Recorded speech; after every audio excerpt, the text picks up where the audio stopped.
Quando meu marido transformou nossos filhos em máquinas de tortura, eu jurei que seu experimento teria um fim inesperado. Hoje, enquanto ele apodrece numa cela de isolamento, eu cuido das flores no meu jardim, sabendo que a ciência dele encontrou sua conclusão definitiva. Ninguém mexe com uma mãe e sai impune. Boa tarde, meus queridos. Aqui é a dona Eudóxia Malvina Guzmão, 78 anos bem vividos, moradora de Parintins, no coração do Amazonas. Nasci em Óbidos, no Pará, numa casinha simples à beira do rio. Mas foi aqui, em Parintins, que encontrei meu cantinho de paz depois de toda a tempestade. Vocês me veem hoje, uma velhinha de cabelos brancos que passa os dias cuidando das minhas orquídeas e preparando tacacá para as vizinhas que vêm me visitar nas tardes de domingo. Quem me vê hoje, com minhas mãos enrugadas regando as plantas ou fazendo crochê na varanda, jamais imaginaria o que essas mesmas mãos já fizeram. O pessoal aqui do bairro me conhece como a vovó das ervas, porque conheço cada plantinha medicinal da região. Tenho um pequeno jardim nos fundos de casa, onde cultivo de tudo um pouco: manjericão, arruda, boldo, capim-santo e outras ervas que só nós, ribeirinhos, conhecemos pelo nome. Os jovens da cidade sempre vêm aqui buscar remédios naturais quando estão com uma dorzinha ou mal-estar. Minha casa é simples, mas aconchegante. Uma casinha de madeira pintada de azul claro, com janelas brancas que dão vista para o rio. Tenho uma rede colorida na varanda, onde passo as tardes observando as embarcações que vão e vêm. Vivo sozinha, mas nunca me sinto só. Minhas plantinhas e meus 3 gatos, Pintado, Maracajá e Uiara, me fazem companhia. E aos domingos recebo a visita dos meus netos que vêm de Manaus para me ver. O que ninguém imagina é que por trás dessa vovozinha doce tem uma mulher que já enfrentou o próprio inferno. Porque, meus queridos, algumas pessoas pagaram caro por mexer comigo e com quem eu amo quando eu era nova. Muito caro. É como dizemos aqui na Amazônia: quem mexe com jacaré, bebe água com rabo. E acreditem, tem gente que bebeu muita água com rabo por causa de mim. Se vocês gostarem da minha história, não esqueçam de deixar aquele joinha e se inscrever no canal. Cada curtida me dá mais força para continuar contando essas histórias que ficaram guardadas dentro de mim por tanto tempo. E se você está assistindo isso agora, compartilha com uma amiga que você sabe que também já passou por poucas e boas nessa vida. E vocês, minhas amigas que já passaram por situações difíceis, comentem aqui embaixo. Vocês acreditam que às vezes é preciso fazer justiça com as próprias mãos? Porque vejam bem, tem hora que nem a polícia, nem a justiça dos homens, nem a justiça divina dão conta do recado. Tem hora que somos nós mesmas que precisamos acertar as contas. Ah, e falando em acertar contas, se preparem, porque o que vou contar agora não é história da carochinha, não. É algo que aconteceu comigo, com esses olhos que a terra há de comer, com esse corpo que já carregou tanto sofrimento. Uma história que começa com uma menina inocente nascida nas margens do rio Amazonas, mas que termina com uma mulher que descobriu que até o ser mais frágil pode se tornar perigoso quando acuado. Vamos voltar no tempo, para quando eu era apenas uma menina correndo descalça pelas margens do rio, sem imaginar que a vida me preparava para ser cobaia do próprio marido, um homem que confundiu amor com experimento científico. Mas antes que eu continue, saibam de uma coisa. No final dessa história, quem realmente entendeu o significado da dor não fui eu. Nasci em 1947, numa época em que o interior do Pará ainda era um lugar quase esquecido pelo resto do Brasil. Meus pais, seu Gumercindo e dona Iracema, eram caboclos simples que tiravam o sustento do rio e da floresta. Papai era pescador, saía antes do sol raiar em sua canoa de cedro e só voltava quando o céu já estava cheio de estrelas. Mamãe cuidava da casa e vendia os remédios naturais que ela mesma preparava. Foi com ela que aprendi tudo sobre as ervas curativas da nossa região. Nossa casa ficava no fim de uma pequena vila em Óbidos. Era uma palafita de madeira, erguida sobre estacas para escapar das enchentes do rio Amazonas. No período da cheia, o rio avançava tanto que podíamos pescar da janela da cozinha.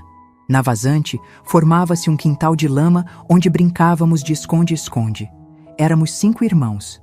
Eu, a mais velha, depois vinham Juraci, Isidoro, Sebastiana e o caçulinha Durval. As manhãs começavam com o canto do galo carijó, que mamãe criava no giral ao lado da cozinha. Eu acordava e ia buscar água no rio em uma lata, enquanto mamãe preparava um mingau de banana verde que comíamos com peixe seco. Depois, ajudava a cuidar dos meus irmãos menores, enquanto mamãe pilava as ervas no pilão de madeira que papai tinha entalhado.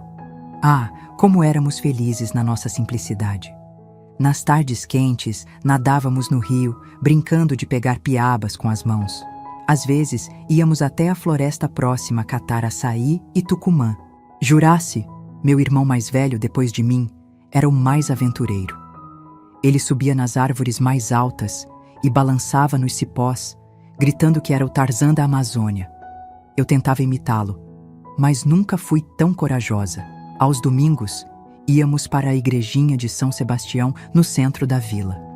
Depois da missa, as famílias se reuniam na praça para o tucupi com quinhapira, um almoço comunitário onde cada um levava um pouco do que tinha. As mulheres trocavam receitas e remédios, enquanto os homens conversavam sobre a pesca e contavam suas histórias de boto e cobra grande. Foi numa dessas festas de domingo que vi pela primeira vez aquele que mudaria minha vida para sempre. Euclides Mendonça, um forasteiro que tinha chegado recentemente à vila. Ele não era como os outros homens dali. Usava óculos redondos, falava difícil e carregava sempre um caderno debaixo do braço. Diziam que era um cientista importante que tinha vindo estudar as plantas da região. Eu tinha apenas 12 anos quando ele apareceu em nossa vila. Lembro como se fosse hoje.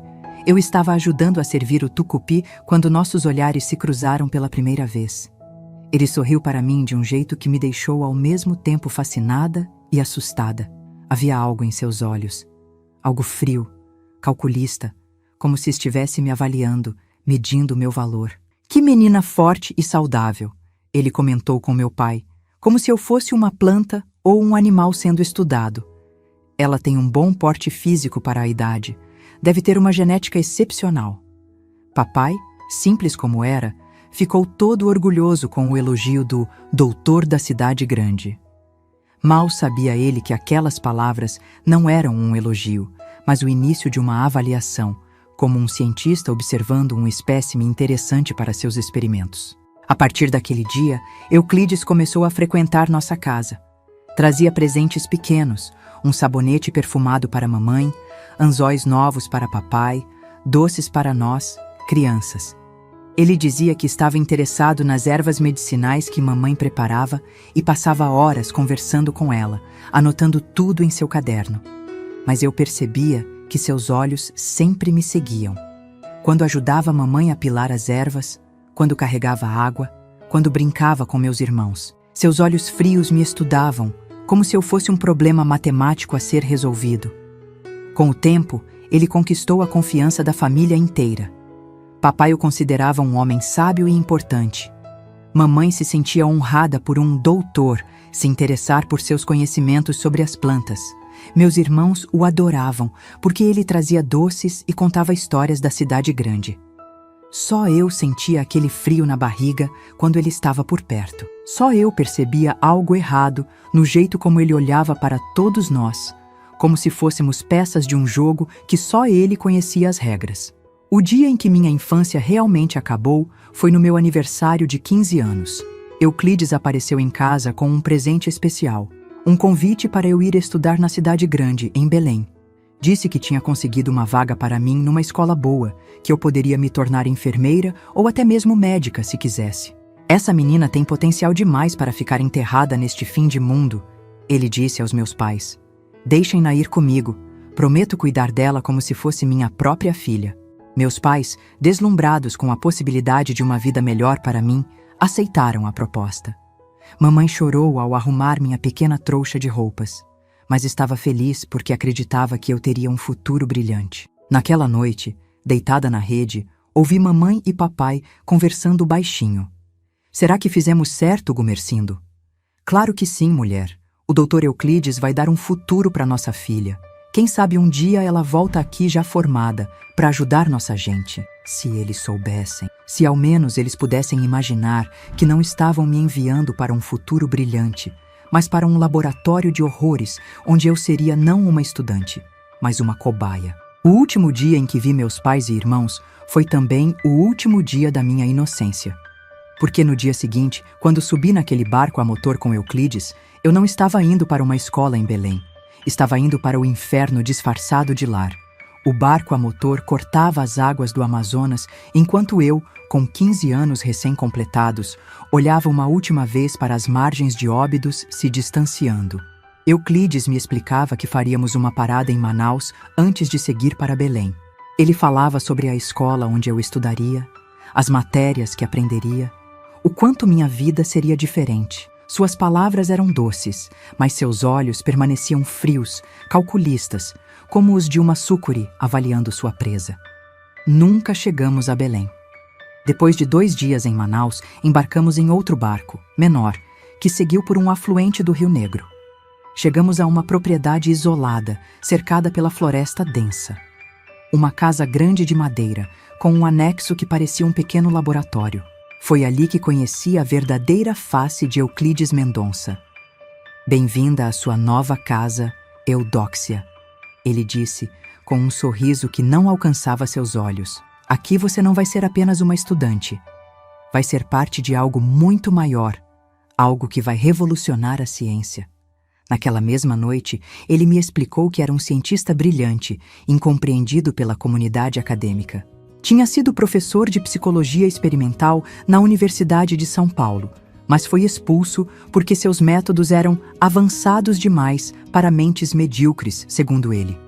Eles não entenderam que para compreender verdadeiramente o comportamento humano, precisamos de experimentos reais, não apenas teorias, explicou, enquanto mexia nervosamente nos óculos redondos. Mas você, Eudóxia, vai me ajudar a provar que estou certo. Nos primeiros meses, ele realmente me ensinou muitas coisas. Matemática, ciências, história. Aprendi a ler e escrever melhor. Conheci livros e ideias que jamais teria acesso em Óbidos. Euclides era um professor rigoroso, mas paciente. Por um breve momento, cheguei a pensar que talvez ele realmente quisesse me ajudar. Então, aos 16 anos, conheci Aristides, um rapaz de 19 anos que trabalhava na propriedade vizinha. Nos encontramos algumas vezes escondidos. Trocamos olhares, sorrisos tímidos. Um dia, Euclides me flagrou conversando com ele na beira do rio. Não disse nada na hora, mas naquela noite, você me decepcionou, Eudóxia. Ele disse, com aquela voz controlada que era mais assustadora que qualquer grito. Pensei que você fosse diferente, mais inteligente. Mas vejo que é apenas uma caboclinha qualquer, pensando em namoricos em vez de aproveitar a oportunidade que lhe dei. Foi a primeira vez que ele me trancou no porão. Um cômodo escuro e úmido, com apenas um colchão fino no chão. Fiquei lá por 3 dias, recebendo apenas água e um pouco de farinha. Quando saí, jurei a mim mesma que nunca mais olharia para Aristides ou qualquer outro rapaz. Aos 17 anos, aconteceu o que eu mais temia. Euclides me pediu em casamento. Não foi um pedido, na verdade, mas um anúncio. Vamos nos casar no mês que vem, ele declarou durante o jantar. Já providenciei os documentos necessários. Seus pais já deram a bênção por carta. Duvidei que meus pais soubessem realmente o que estava acontecendo, mas não tinha como contestar. Estava completamente isolada, sem amigos, sem família, sem ninguém a quem recorrer. E assim, em 1964, tornei-me a senhora Eudóxia Mendonça, aos 17 anos, casada com um homem de 42. Foi depois do casamento que o verdadeiro horror começou. Euclides já não se preocupava em manter a fachada de professor benevolente. Mostrou-me seu verdadeiro projeto: estudar os limites da resistência humana ao trauma infligido por pessoas próximas. A ciência atual só estuda o trauma após o fato. Ele explicava, com aquele brilho maníaco nos olhos. Eu quero documentar o processo em tempo real, com controle sobre todas as variáveis. No início, os experimentos eram simples: privação de sono, alterações na dieta, isolamento social. Ele anotava meticulosamente cada reação minha em seus cadernos de capa preta. Mede a minha pressão arterial, Colhia amostras de sangue, registrava meu peso e até a frequência com que eu chorava. Então engravidei. Euclides ficou extasiado, não como um pai feliz, mas como um cientista que acabou de receber equipamento novo. Perfeito! Exclamou. Agora poderemos expandir o experimento para uma segunda geração. Imagine as possibilidades. Meu primeiro filho, Odair, nasceu em 1965. Foi seguido por Zuleide em 1967, Jerônimo em 1969 e a caçulinha Quitéria em 1971. 4 filhos que eu amava mais que tudo no mundo, mas que Euclides via apenas como novos sujeitos para seus experimentos doentios. Quando Odair completou 6 anos, Euclides anunciou a nova fase do seu projeto científico. Reuniu toda a família na sala e explicou, com a frieza de quem discute o clima, que iniciaríamos um estudo sobre a capacidade do espírito humano de suportar o sofrimento infligido por entes queridos. Eudóxia será o sujeito principal do experimento, ele explicou para as crianças. Vocês serão os agentes do estímulo. Eu serei o observador e documentarei tudo para a posteridade. As crianças, confusas, olharam para mim em busca de explicação. Mas o que eu poderia dizer? Eu mesma mal compreendia o horror que se anunciava. No dia seguinte começou. Euclides tinha transformado um dos quartos em uma espécie de laboratório. Havia uma cadeira no centro, instrumentos nas mesas ao redor, e um canto com uma escrivaninha onde ele se sentava para observar e tomar notas. Odair, chamou Euclides. Hoje você vai aprender como aplicar um estímulo doloroso controlado na sua mãe. Meu filho, aos 6 anos, olhou assustado para o pai, depois para mim. Não quero machucar a mamãe, ele disse com a voz trêmula. O sorriso de Euclides desapareceu. Isso não é uma opção, filho. É ciência. Se você recusar, terei que aplicar o estímulo em você, para documentar a diferença de reação entre adultos e crianças. Foi assim que começou. Meu próprio filho, forçado a me beliscar, puxar meu cabelo, me dar pequenos choques com um aparelho que Euclides tinha construído. Enquanto isso, meu marido anotava tudo. Quanto tempo eu demorava para chorar, como minha pele ficava vermelha, como minha respiração mudava. Com o tempo, os estímulos foram piorando. Euclides ensinava às crianças diferentes métodos de causar dor, sempre com aquela linguagem clínica, desprovida de emoção. Aplique pressão neste ponto até que sua mãe emita um som de desconforto. Observe como a pele muda de cor quando você aperta com força suficiente. O pior não era a dor física. Era ver meus filhos sendo transformados em monstros contra a própria vontade. Ver o terror nos olhos deles, o desespero, a culpa. Euclides os ameaçava constantemente. Se recusassem a participar, seriam punidos. Se não seguissem as instruções corretamente, ficariam sem comida. Se demonstrassem muita empatia por mim, seriam isolados no porão. É pelo bem da ciência, ele repetia. Vocês são privilegiados por participarem de um estudo tão importante. Um dia, quando eu publicar meus resultados, o mundo entenderá o valor do que fizemos aqui. As sessões aconteciam 3 vezes por semana, sempre no mesmo horário. Euclides era metódico, obsessivo com a precisão científica. Às vezes, fazia os 4 filhos participarem juntos. Outras vezes, escolhia apenas um para comparar as diferentes abordagens. Jerônimo, meu terceiro filho, era o que mais resistia. Aos 5 anos, ele já tentava boicotar os experimentos, fingindo estar doente ou errando de propósito as instruções do pai. Euclides percebia e o punia severamente, muitas vezes forçando-o a ficar sem comer por dias. Zuleide, minha filha mais velha, desenvolveu uma estratégia diferente. Tornou-se fria, distante, como se desligasse sua humanidade durante as sessões. Ela executava as ordens do pai com precisão robótica, sem demonstrar emoção. À noite, eu a ouvia chorar escondida em seu quarto. Quitéria, sendo a mais nova, era a mais facilmente manipulada. Euclides a convenceu de que aquilo era normal, que todas as famílias faziam coisas semelhantes. Ela acreditava estar me ajudando de alguma forma incompreensível. Odair, meu primogênito, era o mais complexo. Alternava entre períodos de revolta e momentos de submissão total. Em algumas sessões, chorava mais do que eu. Em outras, parecia quase encontrar algum prazer perverso no poder que o pai lhe concedia sobre mim. Os anos passaram assim. Um ciclo interminável de horror clínico, documentado em dezenas de cadernos pretos que Euclides mantinha trancados em seu escritório. Tentei fugir 2 vezes, mas ele sempre me encontrava. Na segunda tentativa, como punição, ele aumentou a intensidade dos estímulos e passou a incluir privações mais severas. Dias sem água, sem poder falar, sem poder me mover. Fascinante como o corpo humano se adapta, ele comentava, observando minha deterioração física e mental. Sua resiliência é notável, Eudóxia.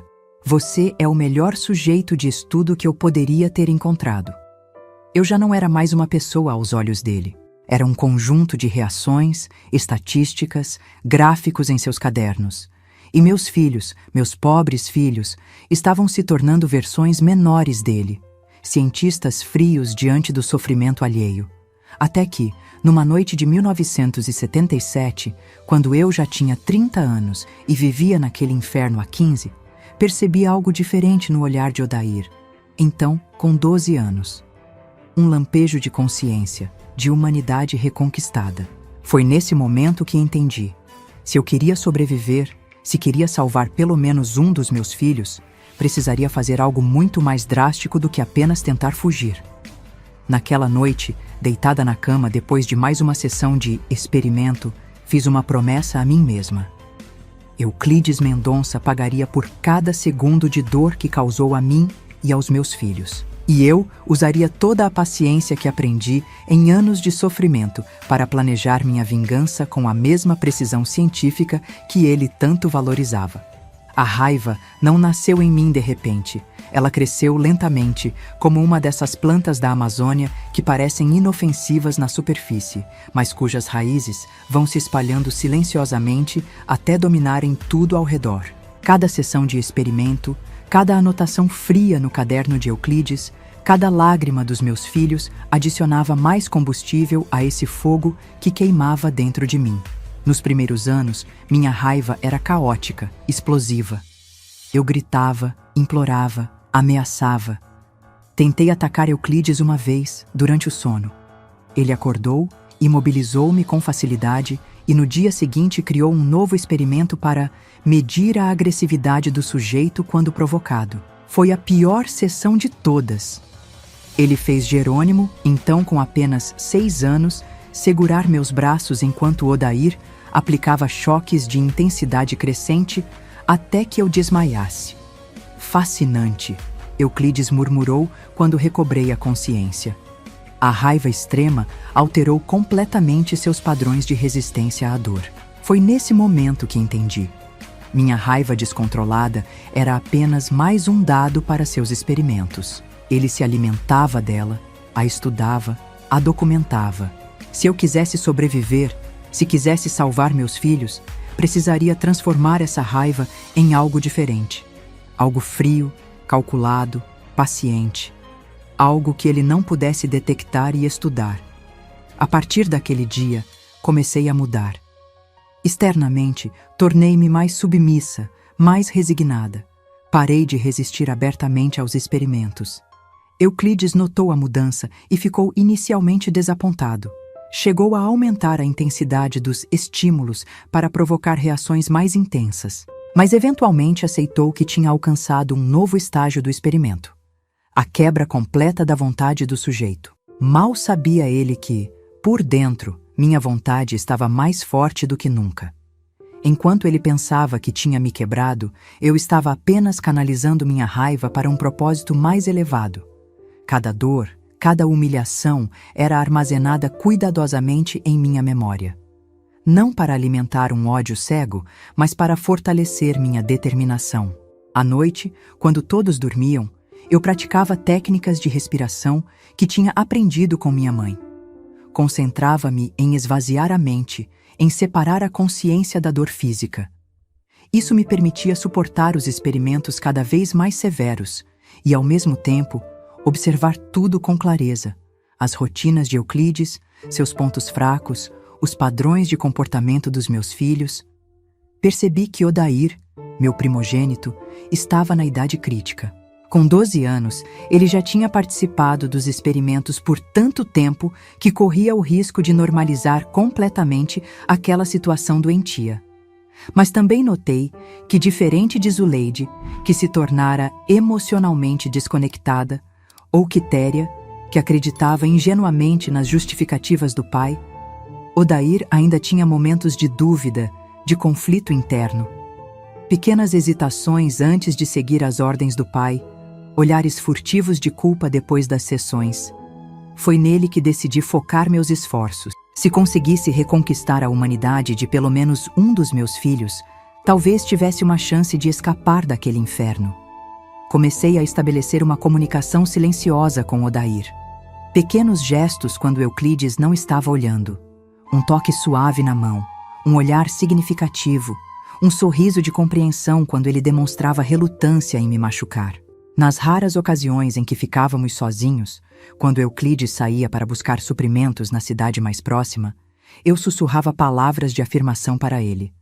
Não é sua culpa, filho, eu dizia baixinho. Seu pai está doente. O que acontece aqui não é normal. Um dia vamos sair desse lugar.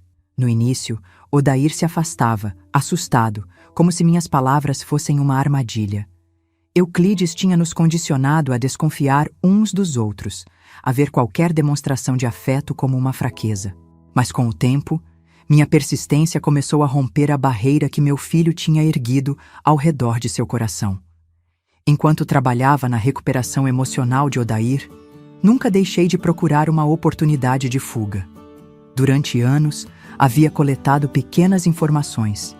A localização exata da nossa propriedade, que descobri ouvindo conversas de Euclides com os poucos comerciantes que vinham até nós, os horários em que ele saía, as chaves que guardava, os caminhos pela floresta. Mas escapar não seria suficiente.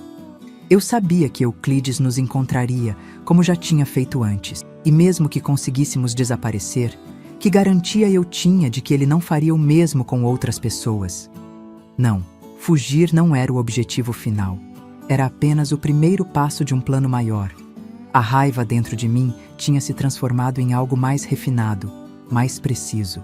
Não era mais apenas o desejo de escapar do sofrimento, mas a determinação de garantir que Euclides nunca mais pudesse fazer o que fez conosco. E para isso, eu precisava de provas. Provas irrefutáveis dos horrores que aconteciam naquela casa. Os cadernos. Os malditos cadernos pretos onde ele documentava metodicamente cada experimento, cada reação, cada gota de sofrimento. Eles eram a chave, tanto para a condenação de Euclides, quanto para sua obsessão.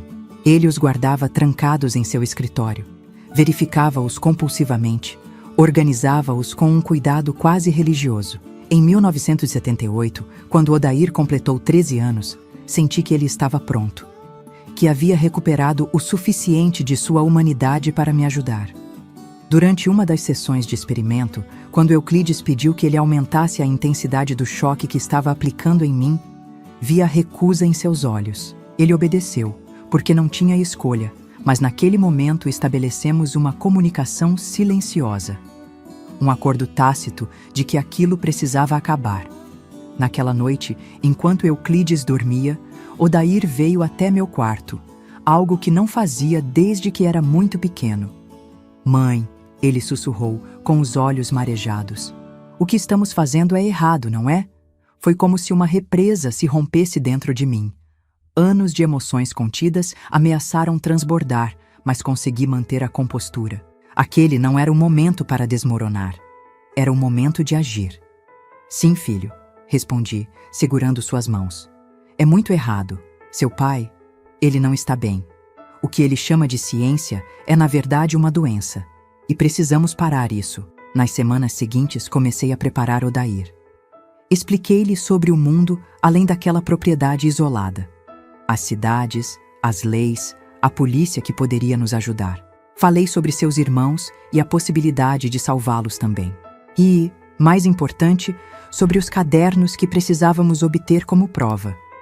A oportunidade surgiu quando Euclides anunciou que faria uma viagem de 3 dias a Manaus para comprar equipamentos novos. Era a janela mais longa que já tínhamos tido. Odair conseguiu encontrar a chave do escritório que Euclides mantinha escondida em um compartimento secreto de sua mesa de trabalho. Quando finalmente abrimos a porta do escritório e vimos as estantes repletas de cadernos pretos, todos meticulosamente etiquetados por data, senti uma mistura de horror e validação.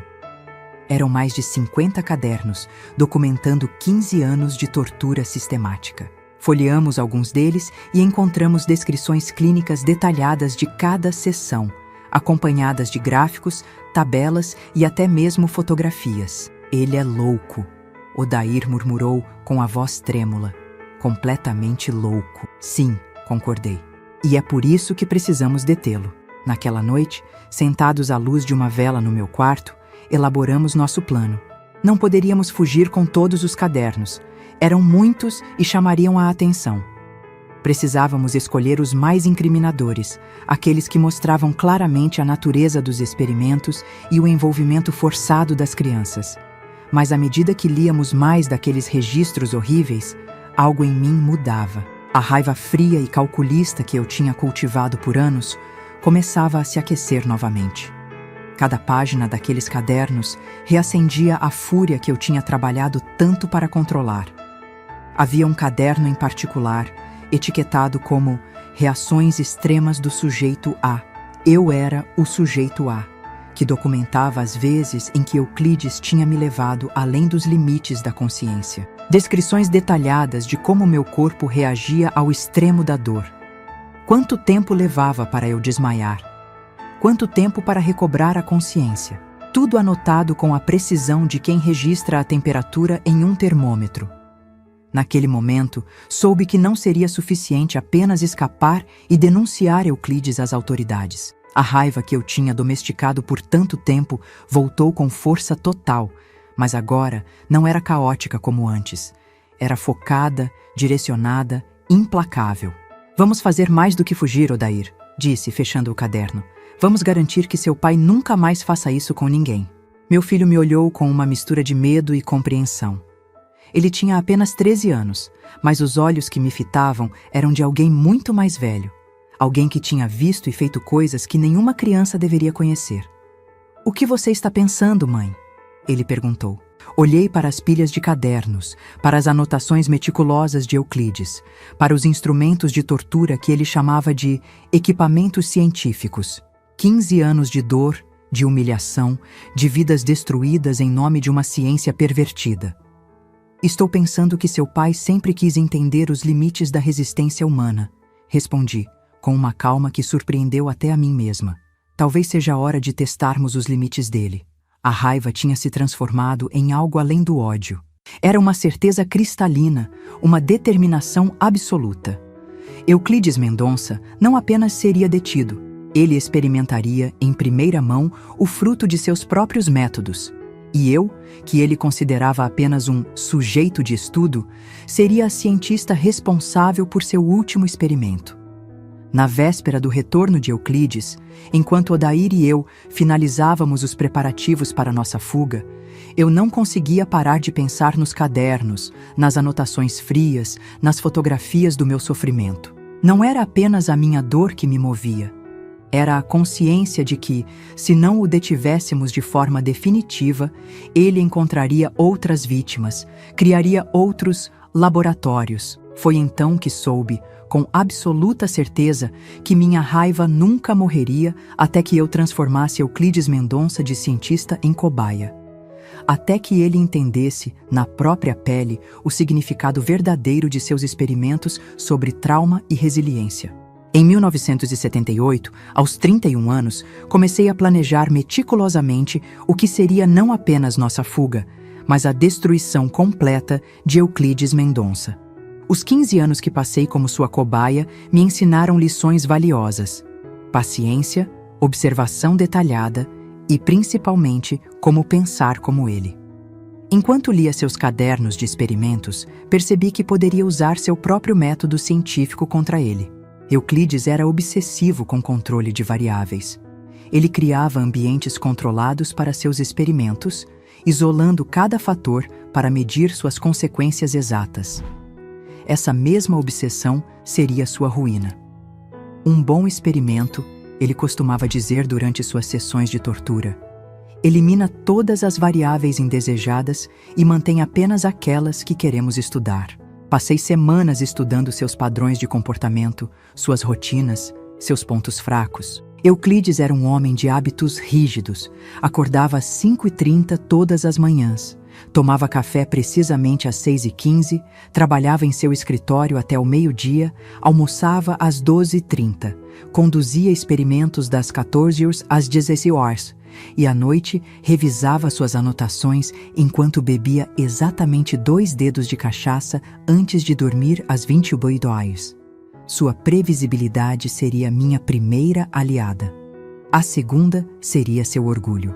Euclides tinha uma confiança absoluta em sua superioridade intelectual. Acreditava que ninguém, especialmente uma cabocla sem educação formal como eu, poderia superá-lo em inteligência ou planejamento. A terceira aliada seria sua própria obsessão. Os cadernos de experimentos eram seu tesouro mais precioso, a prova do trabalho de sua vida. Ele os verificava compulsivamente, reorganizava-os constantemente, falava sobre como um dia seriam estudados nas maiores universidades do mundo. Com a ajuda de Odair, que agora estava completamente do meu lado, comecei a mapear a propriedade. Nosso laboratório ficava a aproximadamente 40 quilômetros da cidade mais próxima, Novo Airão. A única rota de acesso era pelo rio, usando o barco a motor que Euclides mantinha atracado em um pequeno porto particular. Precisamos dos cadernos mais incriminadores, expliquei a Odair. E precisamos garantir que ele não possa nos seguir quando fugirmos. Mas à medida que nosso plano se desenvolvia, percebi que não seria suficiente apenas escapar com as provas. A raiva que fervia dentro de mim exigia mais. Queria que Euclides sentisse na própria pele ao menos uma fração do que nos fez passar.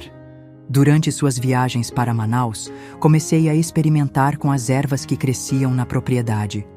Minha mãe tinha me ensinado sobre plantas medicinais, mas também sobre aquelas que podiam causar diferentes efeitos no corpo humano.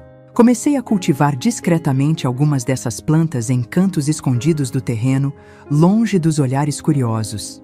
Em particular, encontrei uma planta que os caboclos chamavam de tingue do sono, usada tradicionalmente em pequenas doses para tratar insônia, mas que em quantidades maiores causava uma paralisia temporária, deixando a pessoa consciente, mas incapaz de se mover. Era perfeita para o que eu planejava. Odair notou minhas experiências com as plantas e ficou preocupado.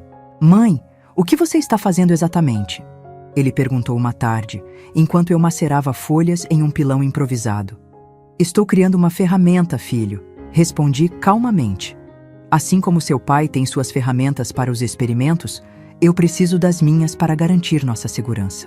Eu sabia que precisava ser cuidadosa com Odair.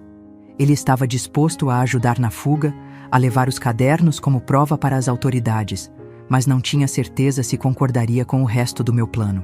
Então mantive certas partes para mim mesma. Ao longo dos meses, fui refinando o extrato do tingui do sono até obter a concentração exata que causaria o efeito desejado sem riscos fatais. Testei em pequenas doses em mim mesma para entender precisamente como funcionava, quanto tempo levava para fazer efeito, quanto durava a paralisia. Paralelamente, trabalhava com Odair na logística da fuga. Determinamos que a melhor ocasião seria durante a próxima viagem de Euclides a Manaus, prevista para novembro de 1978. Ele iria comprar equipamentos novos e ficaria fora por 3 dias. "Levaremos o barco pequeno", planejei com Odair. "Não o barco a motor." Ele notaria imediatamente. "O barco a remo é mais lento, mas mais silencioso, e podemos navegar pelos igarapés menores, onde o barco grande não passa." Calculei cuidadosamente o tempo necessário para remar até Novo Airão. Cerca de 10 horas se mantivéssemos um ritmo constante. De lá, pegaríamos um barco maior para Manaus, onde procuraríamos a polícia. Mas nossos planos mudaram drasticamente quando, em outubro de 1978, Euclides anunciou uma evolução em seus experimentos. Chegou a hora de testar os limites mais extremos. ele declarou durante o jantar, com aquele brilho maníaco nos olhos que eu já conhecia tão bem. Até agora, documentamos a resposta do sujeito A à dor física e psicológica em níveis controlados, mas a verdadeira ciência precisa ir além. Ele explicou, com a frieza de quem discute o clima, que as próximas sessões envolveriam estímulos severos com risco de danos permanentes. Mostrou um novo conjunto de instrumentos que havia criado, capazes de causar lesões mais graves. Naturalmente, ele acrescentou, bebericando sua água, precisaremos de sujeitos de controle para a comparação. Zuleide e Jerônimo participarão dessa fase como cobaias secundárias. Senti o sangue gelar nas veias. Uma coisa era ele me torturar. Eu tinha aprendido a suportar, a sobreviver.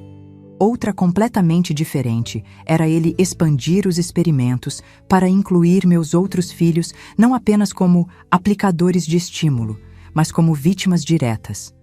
Naquela noite, depois que todos foram dormir, Odair veio ao meu quarto, pálido e trêmulo. "Mãe, ele vai machucar Zuleide e Jerônimo de verdade", sussurrou. "Temos que fazer alguma coisa agora. Não podemos esperar até novembro." Ele estava certo. Nosso cronograma precisava ser acelerado. Mas a urgência também significava mais riscos, menos preparação. E, principalmente, menos chance de executar a parte do plano que eu mantinha secreta, minha vingança pessoal contra Euclides. Nos dias seguintes, refinei os detalhes finais do plano. Selecionei os cadernos mais incriminadores, aqueles que documentavam com mais clareza a natureza dos experimentos e o envolvimento forçado das crianças. Odair conseguiu esconder uma pequena bolsa impermeável próxima ao porto, com alguns suprimentos básicos para a viagem. A parte mais difícil foi decidir sobre Zuleide, Jerônimo e Quitéria. Idealmente, levaríamos todos conosco. Mas Zuleide, aos 11 anos, tinha se tornado quase uma extensão de Euclides. Seguia suas ordens sem questionar. Tinha internalizado sua visão distorcida de ciência. Jerônimo, com 9 anos, alternava entre períodos de revolta aberta e submissão aterrorizada. E Quitéria, com apenas 7 anos, mal conhecia outro modo de vida, além daquele laboratório de horrores. "Não podemos arriscar contar a eles", expliquei a Odair. Zuleide poderia avisar seu pai, e os menores poderiam deixar escapar algo sem querer. A decisão de partir apenas nós dois, com a promessa de voltar para resgatar os outros assim que as autoridades fossem alertadas, foi a mais dolorosa que já tomei. Mas sabia que era a nossa melhor chance. No entanto, havia algo mais que eu não compartilhei com Odair. Algo que planejei para a noite anterior à nossa fuga. Nas semanas anteriores, tinha preparado uma quantidade suficiente do extrato de tingui do sono. O plano era simples. Na noite antes de partirmos, colocaria o extrato na cachaça que Euclides tomava antes de dormir. Quando ele estivesse paralisado, consciente, mas incapaz de se mover ou falar, eu o levaria para o laboratório. Lá, amarraria-o à mesma cadeira onde me torturou por anos. E então, com a mesma frieza científica que ele tanto valorizava, conduziria meu próprio experimento. Usaria seus próprios instrumentos, seus próprios métodos. Documentaria cada reação, cada gota de suor, cada mudança na respiração. Queria que ele entendesse em primeira pessoa o que significava ser reduzido a um sujeito de estudo. Não planejava matá-lo. Isso seria misericordioso demais. Queria deixá-lo vivo, mas marcado, assim como ele me marcou. Queria que ele passasse o resto da vida em uma prisão, lembrando-se do momento em que os papéis se inverteram, em que a cobaia se tornou a cientista. Ensaiei mentalmente cada passo desse plano. Imaginei-me falando com a mesma voz clínica que ele usava. Agora vamos documentar a resposta do sujeito B ao estímulo doloroso aplicado na região X. Observe como a pele muda de cor, como a respiração se torna irregular. Na véspera do dia que havíamos escolhido para fugir, fiz os preparativos finais. Verifiquei a bolsa com os cadernos selecionados, os suprimentos escondidos perto do porto, o nível do rio que determinariam nossa rota de fuga.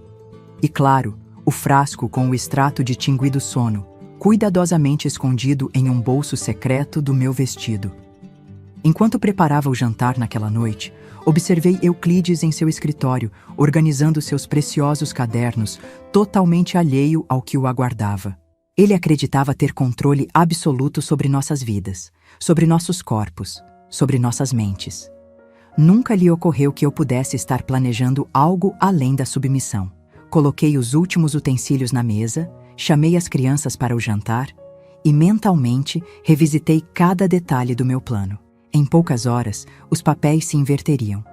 Em poucas horas, Euclides Mendonça descobriria o verdadeiro significado de sua própria ciência. Em poucas horas, 15 anos de raiva contida encontrariam sua expressão perfeita. Era 17 de outubro de 1978, uma noite abafada típica da Amazônia. O relógio marcava 21h43 quando coloquei 3 gotas do extrato de tingui do sono na cachaça de Euclides. Observei de longe enquanto ele, seguindo sua rotina imutável, sentava-se à escrivaninha para revisar suas anotações do dia.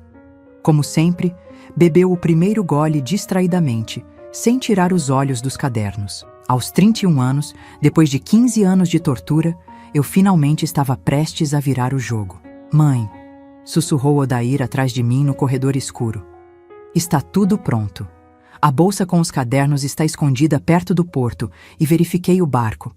Devemos sair quando ele adormecer, certo? Assenti sem desviar os olhos de Euclides. Odair não sabia da primeira parte do meu plano. Para ele, apenas esperaríamos o cientista dormir para fugir silenciosamente com as provas. O que eu planejava para as próximas horas ficaria apenas entre mim e meu torturador. Vá para seu quarto agora, instruí Odair. Finja que está dormindo. Virei te buscar quando for a hora. Enquanto meu filho se afastava, continuei observando Euclides. Aos poucos, notei os primeiros sinais. Ele piscou várias vezes, como se tentasse clarear a visão. Sua mão direita, que segurava a caneta, começou a tremer levemente. Ele franziu o senho, confuso com a súbita falta de coordenação. Então, tentou se levantar. Foi quando percebeu que algo estava errado. Suas pernas cederam e ele caiu de volta na cadeira, derrubando o copo de cachaça. Seus olhos arregalados refletiam a compreensão crescente de que estava perdendo o controle do próprio corpo. Saí do meu esconderijo e entrei calmamente no escritório. Euclides me viu e tentou falar, mas sua língua já estava pesada demais. Apenas sons inarticulados saíram de sua boca. O tingui do sono já está fazendo efeito, expliquei, com a mesma voz clínica que ele usava durante os experimentos. É fascinante, não é? Você está completamente consciente, pode sentir tudo, ouvir tudo, mas não consegue se mover nem falar. Exatamente como eu me senti tantas vezes, amarrada àquela cadeira no seu laboratório. O pânico em seus olhos era palpável. Tentou gritar, mas produziu apenas um gemido abafado. Seu corpo escorregou da cadeira para o chão, completamente paralisado, enquanto sua mente permanecia aterradoramente lúcida. Não se preocupe, continuei, agachando-me ao seu lado. Calculei a dosagem cuidadosamente. Você não vai morrer. Isso seria anticientífico, não é mesmo? O que precisamos é de dados completos sobre sua experiência. Com uma força que não sabia que possuía, arrastei Euclides pelo corredor até o quarto que ele chamava de laboratório. Posicionei-o na cadeira central, a mesma onde eu havia sido torturada incontáveis vezes, e amarrei seus braços e pernas com as correias de couro que ele mesmo havia instalado. Liguei as luzes clínicas, ajustei o gravador que ele usava para registrar suas observações e comecei a organizar os instrumentos na mesa lateral. O tingui do sono não afetava a capacidade de sentir dor, apenas impedia o movimento e a fala. Seus olhos me seguiam freneticamente, implorando em silêncio. Você sempre disse que a ciência requer sacrifícios, comentei, selecionando um dos instrumentos que ele havia criado especificamente para causar dor sem deixar marcas permanentes. Hoje você finalmente terá a oportunidade de contribuir pessoalmente para sua pesquisa. Posicionei-me diante dele, exatamente como ele fazia comigo, e comecei a falar no gravador. Sujeito B, masculino, 56 anos. Experimento sobre inversão de papéis e compreensão empática da dor. O objetivo é determinar se um indivíduo que infligiu sofrimento sistemático a outros é capaz de desenvolver empatia quando submetido às mesmas condições. Vi o terror crescer nos olhos de Euclides quando reconheceu suas próprias palavras, sua própria metodologia, sendo usadas contra ele. Peguei o primeiro instrumento. Um pequeno dispositivo que aplicava pressão gradual nas articulações dos dedos. Era um dos favoritos dele para as sessões iniciais, como chamava, porque causava dor intensa sem deixar marcas visíveis. Aplicando o primeiro estímulo no sujeito B, narrei para o gravador, observando a resposta fisiológica inicial. Enquanto aplicava o dispositivo no dedo indicador de Euclides, vi as mesmas reações que ele documentava em mim: dilatação das pupilas, sudorese instantânea, respiração acelerada. Embora não pudesse gritar, lágrimas involuntárias escorreram por seu rosto. Fascinante, comentei, usando sua expressão característica. O sujeito demonstra resposta intensificada mesmo a estímulos de baixa intensidade. Isso sugere baixa tolerância à dor, possivelmente devido à falta de experiência prévia como receptor de estímulos dolorosos. Por 1 hora inteira, conduzi meu experimento, narrando cada procedimento, cada reação, cada observação, exatamente como ele fazia. Usei apenas os instrumentos que sabia não causarem danos permanentes. Não queria mutilá-lo ou matá-lo. Queria que ele vivesse, que enfrentasse a justiça dos homens, que passasse décadas em uma prisão refletindo sobre essa noite. Durante todo o processo, mantive contato visual constante com ele. Queria que soubesse exatamente quem estava no controle agora. Queria que visse em meus olhos não apenas raiva, mas uma determinação fria e calculista, a mesma que ele demonstrava durante seus experimentos. Quando terminei, desliguei o gravador e me inclinei perto do seu ouvido. 15 anos, sussurrei. 15 anos você me torturou. 15 anos você forçou meus filhos a participarem dos seus experimentos. 15 anos você documentou nosso sofrimento como se fôssemos ratos de laboratório. Peguei um dos cadernos que havia separado, o mais recente, onde ele detalhava seus planos para os estímulos severos com risco de danos permanentes que pretendia aplicar em Zuleide e Jerônimo. Isso acaba hoje, continuei. Não apenas para mim e para Odair, que estamos partindo, mas para todos. Seus preciosos cadernos, sua grande contribuição para a ciência, serão entregues às autoridades. E este gravador, com o registro do seu primeiro e último experimento como cobaia, será a cereja do bolo. Guardei o gravador na bolsa onde já havia colocado os cadernos selecionados. Então peguei uma seringa que havia preparado com uma segunda dose do extrato de tingui do sono. Isso vai mantê-lo paralisado por mais 12 horas, expliquei, injetando o líquido em seu braço. Tempo suficiente para estarmos bem longe daqui quando você recuperar os movimentos. Os olhos de Euclides imploravam, não sei se por misericórdia ou por uma explicação mais completa.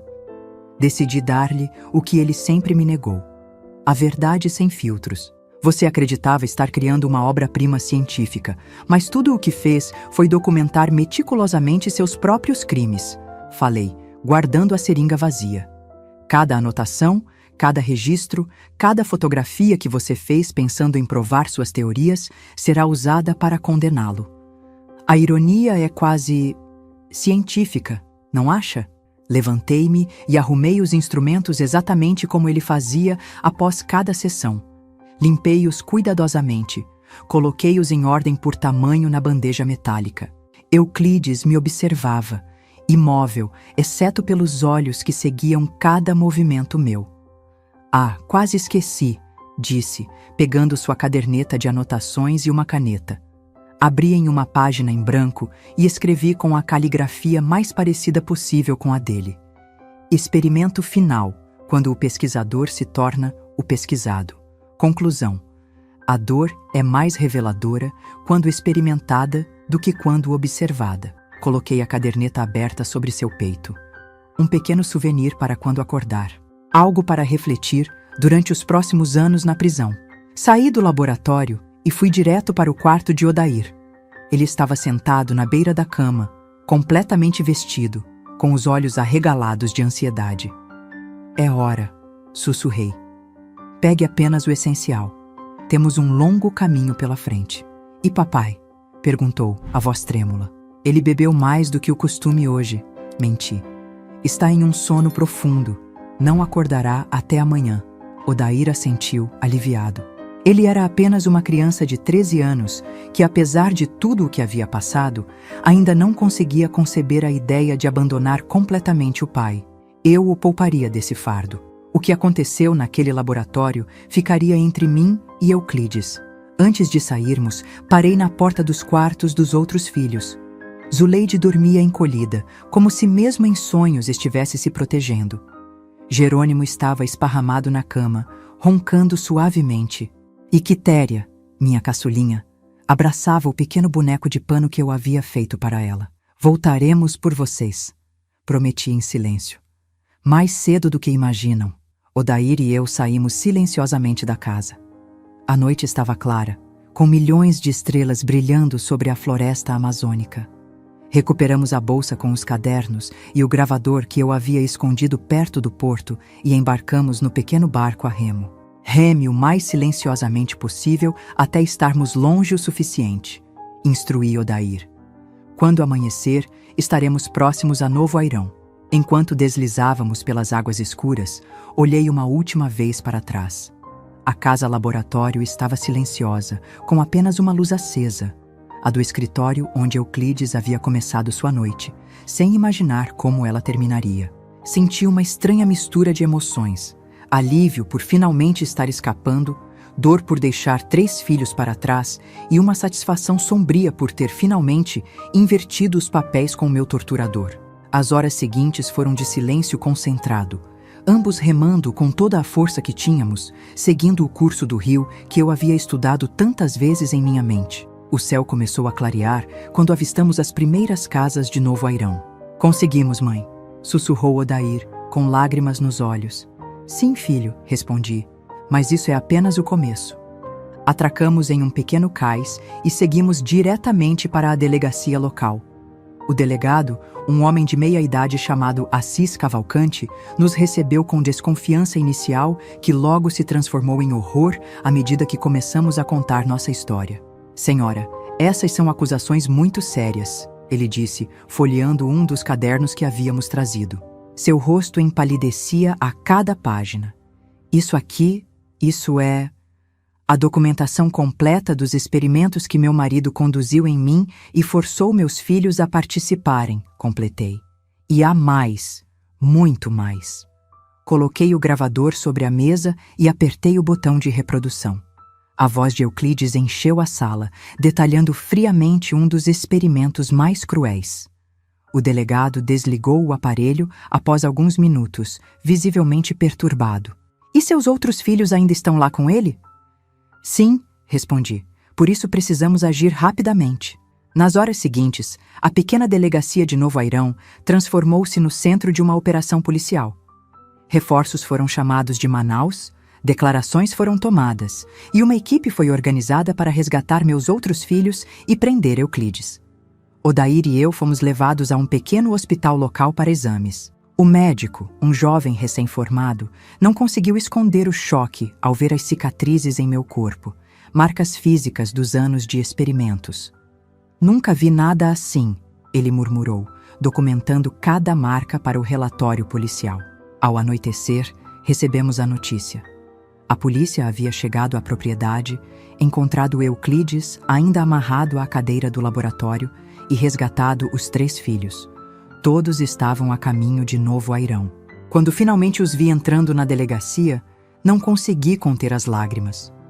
Zuleide, Jerônimo e Quitéria pareciam confusos, assustados, mas ilesos. Correram para meus braços, mesmo Zuleide, que nos últimos anos havia se tornado tão distante e fria. Ele disse que vocês tinham nos abandonado, soluçou Zuleide.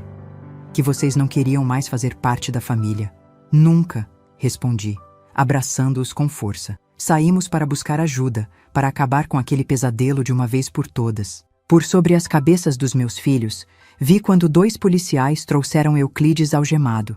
Ele parecia menor, de alguma forma, sem seu jaleco branco e sua postura autoritária. Nossos olhares se cruzaram e vi algo que nunca havia visto antes em seus olhos: medo. Medo genuíno de mim, da mulher que ele pensava ter quebrado completamente, mas que acabou sendo sua ruína. Aquele homem, começou o delegado Cavalcante, aproximando-se de nós. Não é um homem, interrompi. É um monstro vestido de cientista, e agora o mundo inteiro saberá disso. Nas semanas seguintes, o caso ganhou repercussão nacional. Jornalistas de todo o Brasil vieram até Manaus, onde estávamos hospedados sob proteção policial, para ouvir a história do Laboratório dos Horrores da Amazônia, como foi chamado pela imprensa. Os cadernos de Euclides foram examinados por especialistas que confirmaram a autenticidade dos registros. As gravações, tanto as feitas por ele durante anos, quanto a que eu fiz na noite da fuga, foram anexadas ao processo. Os laudos médicos documentando as marcas em meu corpo e o trauma psicológico em todos nós completaram o quebra-cabeça macabro. Euclides foi indiciado por tortura, cárcere privado, maus tratos, abuso psicológico e uma lista de outros crimes. Negou tudo inicialmente, alegando que se tratava de pesquisa científica legítima com o consentimento dos participantes. Mas os cadernos, escritos com sua própria letra, contavam uma história diferente. O julgamento aconteceu em Manaus, 6 meses após nossa fuga. Eu estava lá, sentada na primeira fila, quando a sentença foi lida. 30 anos de prisão, sem possibilidade de liberdade condicional. Não sorri, não comemorei. Apenas observei quando ele foi levado para fora do tribunal, agora oficialmente reconhecido como o monstro que sempre foi. Naquela noite, hospedada com meus filhos em uma pequena pousada em Manaus, olhei pela janela para o Rio Negro e senti, pela primeira vez em 15 anos, que podia respirar livremente. A justiça havia sido feita, não apenas pela lei dos homens, mas também pelas minhas próprias mãos, naquela noite no laboratório quando inverti os papéis com meu torturador.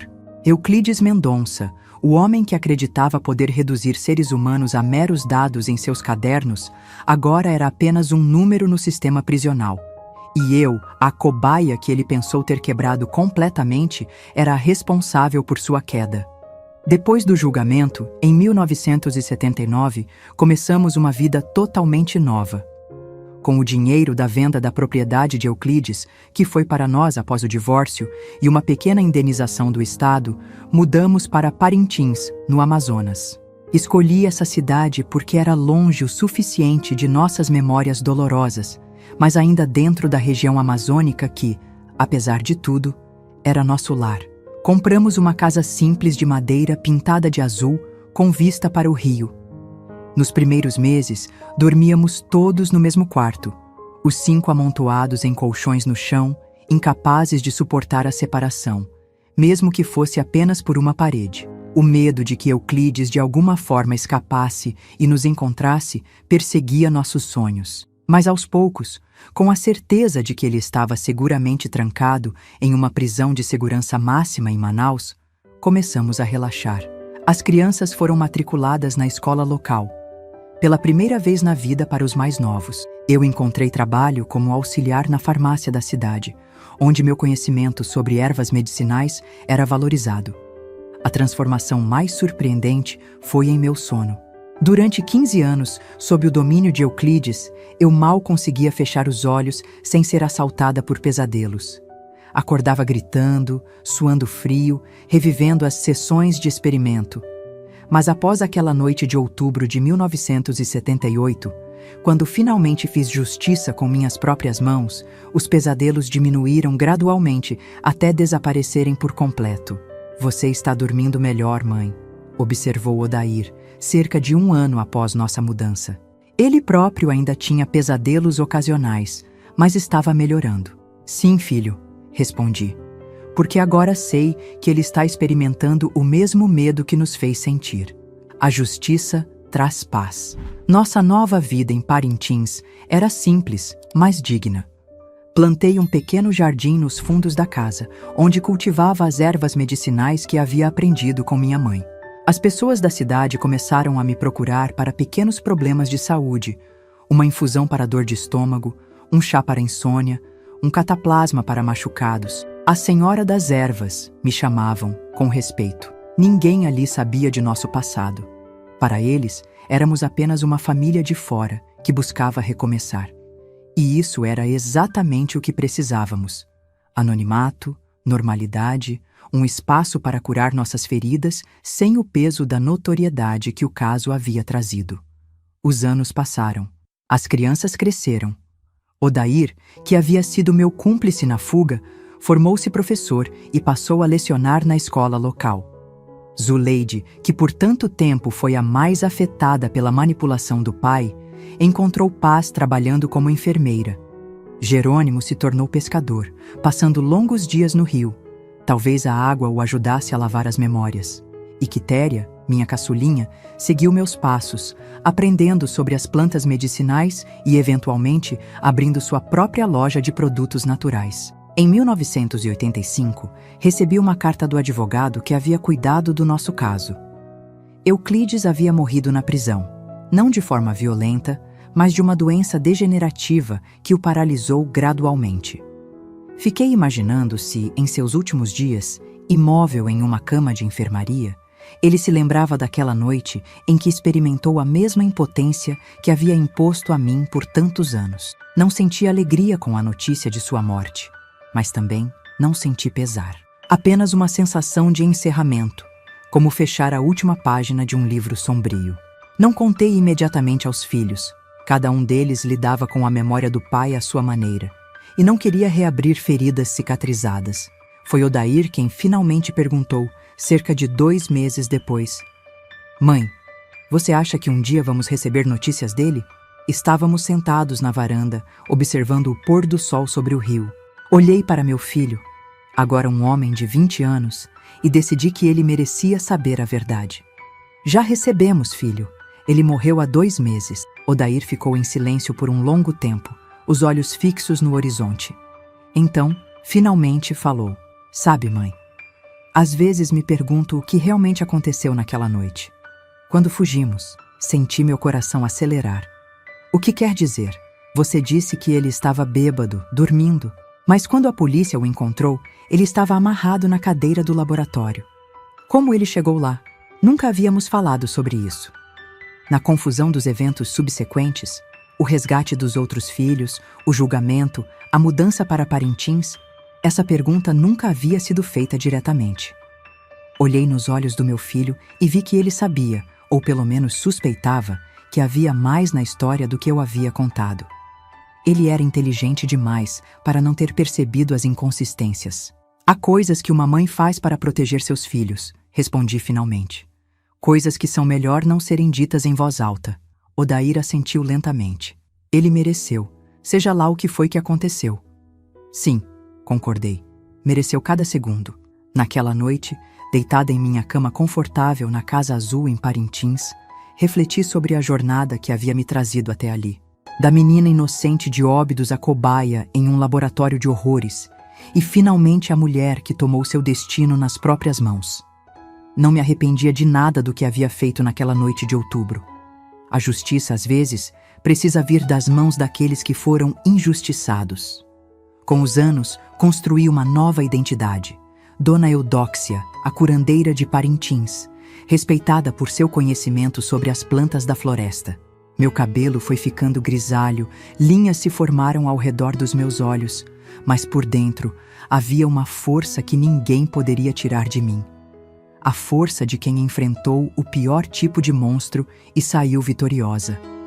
Meus filhos formaram suas próprias famílias. Netos chegaram, trazendo a alegria que pensei nunca mais experimentar.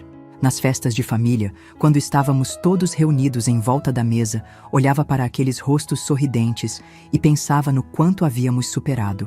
Nenhum deles sabia exatamente o que aconteceu naquela noite em que inverti os papéis com Euclides. Era um segredo que levaria comigo para o túmulo. À medida que envelhecia, as pessoas me viam apenas como uma avó doce e gentil, especialista em chás e remédios naturais. Ninguém suspeitaria que essas mesmas mãos que agora preparavam infusões curativas haviam um dia aplicado uma lição inesquecível a um torturador. que esta voz calma e reconfortante havia uma vez narrado friamente um experimento de vingança. Em 1998, aos 51 anos, recebi uma carta inesperada. Era do diretor da prisão onde Euclides havia cumprido sua pena até morrer. Durante uma reorganização dos arquivos, encontraram uma carta que ele havia escrito pouco antes de falecer, endereçada a mim. Por dias, a carta ficou sobre minha mesa, intocada. Não sabia se queria ler suas últimas palavras. O que ele poderia dizer que mudaria algo? Que justificaria anos de tortura? Que apagaria o horror que impôs a mim e a nossos filhos? Finalmente, numa noite quieta, abri o envelope amarelado. Eudóxia, começava a carta, com a caligrafia trêmula de alguém já afetado pela doença. Quando você ler isto, já estarei morto. A doença que está me consumindo é implacável. Uma paralisia progressiva que começou nas pernas e agora alcança meus pulmões. Os médicos dizem que é coincidência, mas sei que é justiça poética. A carta continuava, não com pedidos de perdão ou justificativas, mas com uma confissão surpreendente. Aquela noite no laboratório foi meu primeiro momento de clareza verdadeira. Pela primeira vez, entendi o que havia feito a você, às crianças, a nós. Senti o que você sentiu. Vi nos seus olhos o que você deve ter visto nos meus por tantos anos. Foi iluminador. Ele prosseguia, descrevendo como os anos na prisão e a doença que o consumia lentamente haviam lhe dado tempo para refletir. Como ele finalmente compreendera a monstruosidade de suas ações. Não peço seu perdão. Seria um insulto final, após tudo o que fiz. Só quero que saiba que você conseguiu o que queria naquela noite. Não apenas me puniu, mas me fez entender.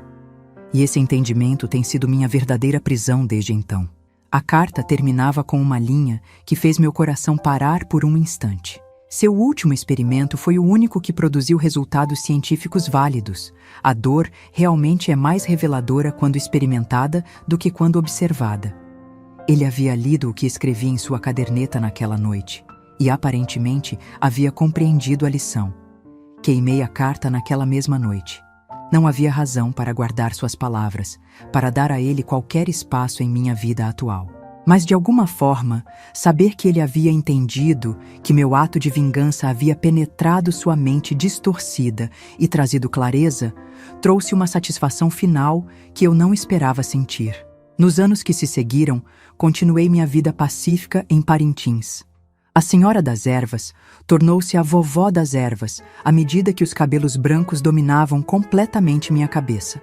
Meus netos cresceram ouvindo histórias sobre plantas amazônicas e lendas indígenas, nunca sobre laboratórios de horror ou experimentos cruéis. Esse passado estava enterrado tão profundamente quanto Euclides. A paz que encontrei não veio do perdão. Nunca perdoei Euclides e nunca sentiria necessidade de fazê-lo.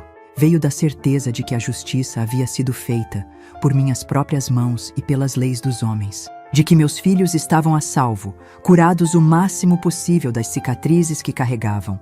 E de que eu havia sobrevivido, não apenas como vítima, mas como a arquiteta da queda de meu torturador. Quando as pessoas me perguntavam como eu conseguia ser tão serena, tão em paz comigo mesma apesar da idade avançada e das dificuldades da vida, eu apenas sorria e dizia: aprendi há muito tempo que cada um colhe o que planta. E quando plantamos justiça, colhemos paz. O que elas não sabiam era que a justiça, às vezes, precisa ser plantada com as próprias mãos. E que a paz que eu desfrutava vinha não apenas de ter escapado do inferno, mas de ter garantido que o demônio que criou aquele inferno experimentasse, nem que fosse por uma noite, o fogo que ele acendeu. Bem, meus queridos, que acompanharam minha história até aqui, já se passaram muitos anos desde aqueles dias sombrios. Hoje, aos 78 anos, sentada na varanda da minha casinha azul em Parintins, vejo o rio seguir seu curso eterno e penso em como a vida também é assim, sempre seguindo em frente, independente dos obstáculos que encontra no caminho. Vocês que me ouviram contar essa história talvez estejam se perguntando por que, depois de tanto tempo, decidi compartilhar esses momentos tão íntimos e dolorosos da minha vida. A resposta é simples. Porque há mulheres, homens e crianças que estão, neste exato momento, presos em seus próprios laboratórios de horror. Pessoas que sofrem caladas, que não veem saída, que acreditam que seu destino está selado pela mão de um torturador. Para essas pessoas, quero dizer, a porta da gaiola nem sempre está trancada como parece. Às vezes, a chave está bem diante de nós, disfarçada de coragem, determinação ou até mesmo de raiva. Uma raiva fria e calculada que pode ser transformada em ação. Às vezes, meus queridos, a justiça não vem do Estado ou de Deus. Às vezes, somos nós que temos que fazer. Não estou aqui para dizer o que é certo ou errado aos olhos da lei ou da religião.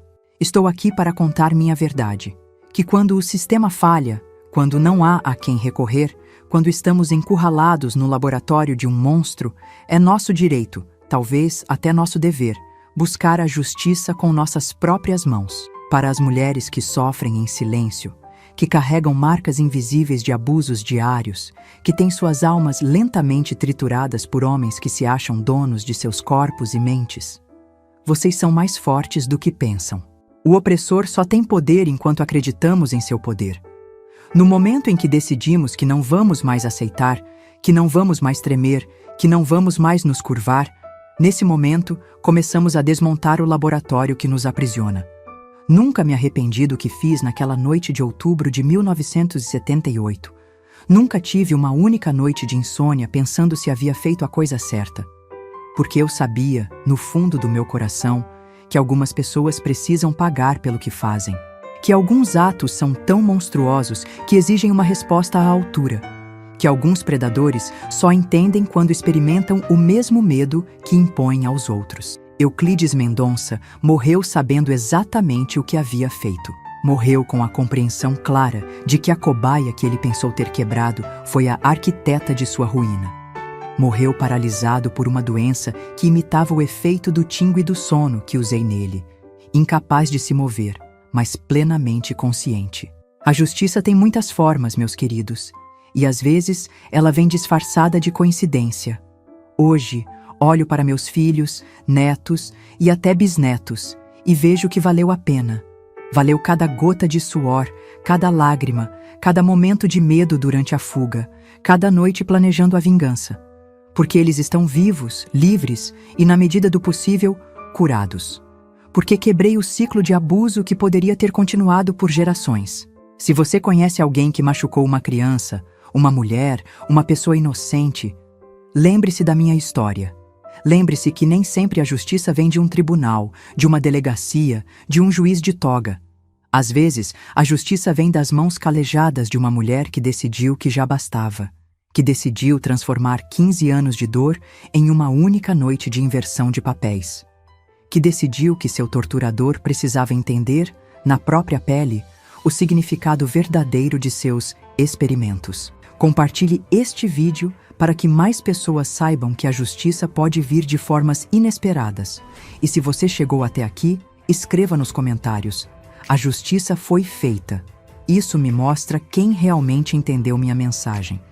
Não me envergonho de dizer que fiz justiça com minhas próprias mãos. Não me envergonho de admitir que vi o terror nos olhos de Euclides naquela noite e senti satisfação.